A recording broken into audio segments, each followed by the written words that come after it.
We begin here at 6 with this. Today, marking exactly 2 years since the first known COVID case was detected in North Carolina.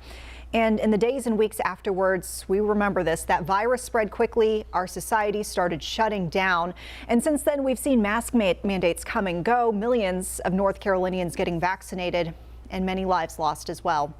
WCNC Charlotte's Chloe Leshner joining us live from Uptown. And Chloe, you've been covering this pandemic daily for 2 years now. It's amazing to look back and think about how much has changed over these 2 years.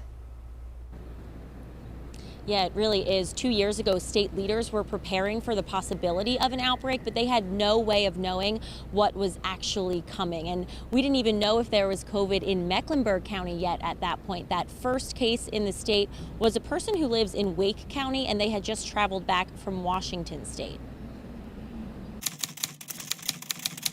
March 3rd, 2020 started off like any other day. The first positive COVID test in North Carolina, changing that in an instant. We're here to update you. Governor Cooper calling his first of many COVID press conferences. I know people are worried about this virus, and I want to assure you that the state of North Carolina is prepared. Later that night, he celebrated his primary election win with a crowd full of people. Social distancing and masking still unheard of. I know everybody's in a celebratory mood tonight, but I want to reassure you that the health and safety of North Carolinians is my first priority. It took a few more weeks before the virus really started spreading here, and impacts were felt in Mecklenburg County. At that time, I don't think we expected it to be what it has become, of course. I think most of us were thinking this would be something containable. On March 27th, Governor Cooper issued a 30-day stay-at-home order. That was extended several times.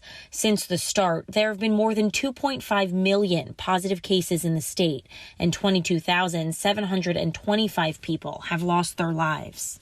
Given the uncertainty and what we didn't know and where we are today and what we do know, we're certainly in a much better position. And I think we have so many tools available to help us manage forward. Governor Cooper tweeted late this afternoon marking the anniversary, thanking frontline workers, healthcare workers, hospital staff and teachers, everybody for working tirelessly through this pandemic. We will hit that 2-year anniversary of the first case in Mecklenburg County next week. Live in Uptown, Chloe Leshner, WCNC Charlotte. It's just so incredible to think 2 years, so much has happened. Chloe, thank you so much for taking us back.